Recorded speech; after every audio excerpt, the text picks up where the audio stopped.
च नमः शिवाय च शिवतराय च ॐ शान्ति शान्ति शान्तिः।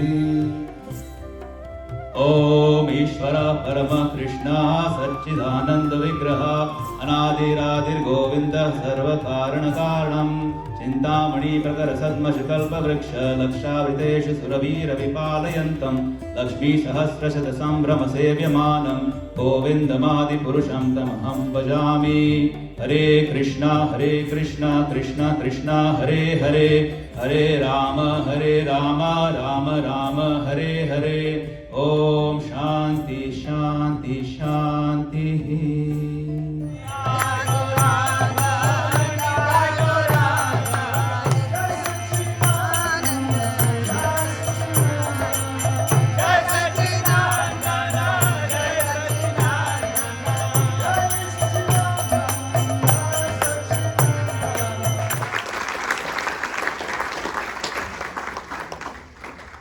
Thank you very much for your talk. And our final speaker on this panel is Prabhu Madana-gopāla Dasa, who joined ISKCON in 1991 in Nairobi, Kenya. He had served over the years as the Youth Education and Temple Management Director at ISKCON of New Jersey. He is a graduate of the GBC College of Leadership and currently serves as the North American Co-Director of ISKCON Communications. He lives in New Jersey with his wife Manasi Ganga Devi Dasi and son Madhav. He also works as an IT manager, and Prabhu Madana-gopāla Dasa will talk about the multi-ethnic, multi-racial and multinational identity of Hindus. Thank you.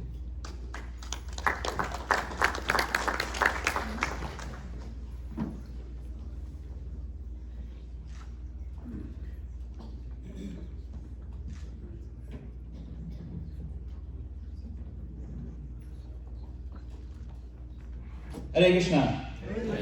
Thank you all. It's my first time here, so it's a real honor to be with all of you. So my presentation today is Vasudhaiva Kutumbakam, generational impact of multi-ethnicity in Hindu practitioners. So in 1965, His Divine Grace A.C. Bhaktivedanta Swami Srila Prabhupada arrived in New York City from India with only 40 rupees in his pocket, no dollars. No contacts, no resources. And this was his first time outside of India. And he had come by cargo ship, not in a plane. And he suffered 2 heart attacks on the ride here. And all this he did at the age of 70. In the next 11 years, from nothing, he built up a massive international organization with over 100 temples and thousands of dedicated disciples, following Bhagavad Gita and the pure lifestyle of Sanatana Dharma without compromise. The vast majority of those, over 95%, were of non-Indian ethnicity. So we were talking about earlier, right? How many years our temples have been around. ISKCON Temple in New York was founded in 1966. Now we're 56 years old. And it's been growing. You know, we have 750 temples. That blue temple you see up there is opening in a couple of years. That's about twice the size of the Taj Mahal. That's our world headquarters in India. We have 100 vegetarian restaurants. We have 40 farming communities. We have over 1.5 million followers. And over 100,000 followers in North America alone. And over 1 billion books, magazines, and pamphlets and publications distributed in over 100 languages, all based on the pure teachings of Bhagavad Gita. So the notion of Westerners taking up Sanatana Dharma, Krishna consciousness, is a fascinating phenomenon. In particular, because they did not convert out of social pressure, or under threat of violence, or out of financial need, or some other uncomfortable compulsion. You know, other religions may have used those mechanisms, but they did not. And they gave up things like meat eating and intoxicants and other negative habits that are an intrinsic part of Western life.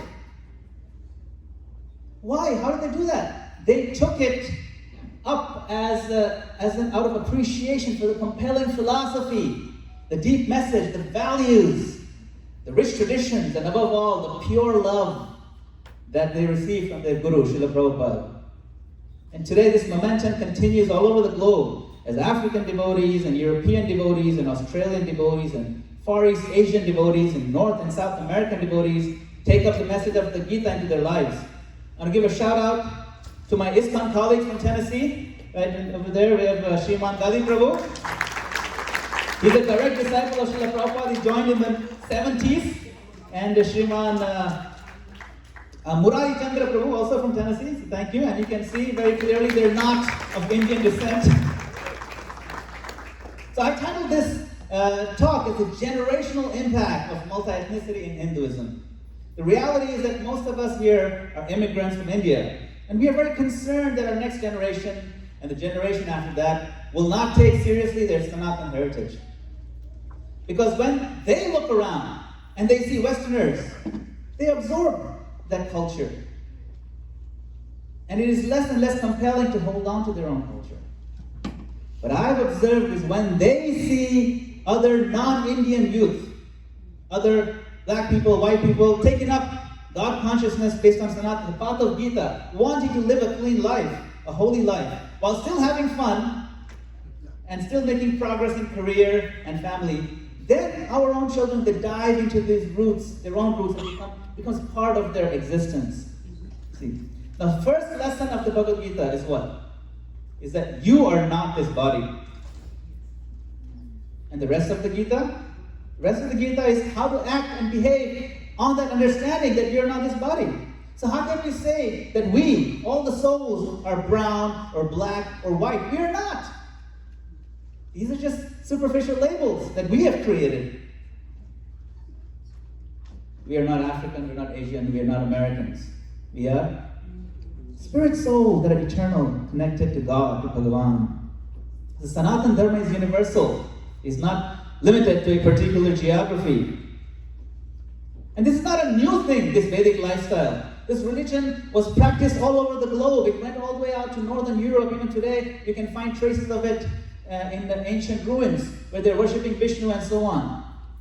And it went to Far East as China and Japan and Indonesia. There's traces of that even today, of Bhagavatam and Ramayana.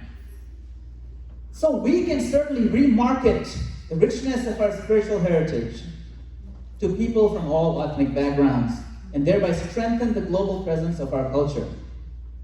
ISKCON continues to attract new non-Indians via several methods. So here we can see some methods. We have Nagar Sankirtan. We go out in the streets.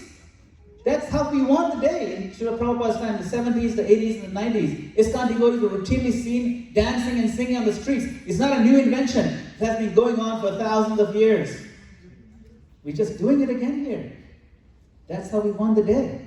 Festivals like Holi, you can see that Holi festival on the right, that's more than 100,000 people, not even one Indian there. That's in Utah, that Taj Mahal-like temple, that's in Utah, of all places. And prasadam, we serve Holi prasadam, college lunch programs, we have cooking classes. This Color Fest is very successful now, we're doing it all over the country. Then there's the ashram experience, where we invite people from all backgrounds to come and live in the temple. Come and see what it's like to become a bhakta of the Lord. Understand Bhagavad Gita, Srimad Bhagavatam, the Vedic texts. And they come and they live for a few months, and some of them live their whole life. And then we have college preaching in clubs and other events, yoga classes, philosophy courses, and so on. These are great ways to showcase our Sanatana Dharma. When I was in college here in the university in Philadelphia, I started a bhakti club. And we were preaching Bhagavad Gita. We had devotees from ISKCON come and give classes. I would give classes. And from that program, we had like 3 or 4 people, college students, who became Hare Krishna devotees. Amazing. All we have to do is just share it with others. That's all it is. The book does its magic. See. So what can we do then? We need to encourage our own children to invite their friends to attend our rich cultural programs. Right? We, as temple leaders of Sanatana Dharma, we can create a culture of inclusiveness by training our own members to be more welcoming, not raise their eyes when the white person walks in. You see, so make an effort to do outreach, talk to your own friends, Make sure the language of the posters is understandable. You don't say Aarti Puja and make sure you can't assume they'll understand Aarti Puja, Abhishek, Kirtan. You have to describe it. Then we'll see the difference. So, my final conclusion, the Srila Prabhupada, founding Acharya, he said that the devotee's business is that he's always thinking how to do good to people in general, how they'll accept this Krishna consciousness, this Sanatana Dharma. Simply 24 hours thinking, making plans. They want to see that everyone becomes a devotee of Krishna. So that is my request to all of you. Let's open up your minds a little bit more. Be more inclusive and train your members to be nice to those of us who are visitors who are not of Indian backgrounds. Be open, be welcoming, and also realize this is our tradition. We are not Indians. We are servants of God.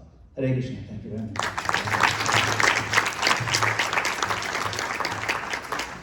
Please give another big applause for all the speakers. And before we open up for Q&A, I will just give a few comments on each and every speaker's talk. First on Dr. Manglik's talk on participation in interfaith events. One thing we have to keep in mind is that if we do not have a seat on the table, we will find ourselves in the menu. So if we don't participate, let us not complain later on. And I can tell you myself, by participating in multi-faith organizations, I have improved. Very nicely. Hare Krishna. Thank you. Thank you very much for that. Multi-ethnicity, plurality, inclusion, that's what Hindus are, right? So one last question, we'll squeeze it in. And by the way, Indians try to dominate Hinduism, but if you really think about it, Nepalis 98% are Hindus. So as Prabhu is here and also we see a lot of ISKCON followers all over the country. And they are very highly dedicated to Lord Krishna. And also they follow pure sattvic ahar.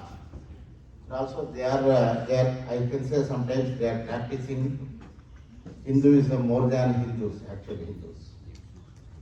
What is the next generation? All other than in our Hinduism, if you are born to a Hindu family, you are a Hindu. We don't have any conversions. We don't do any conversion.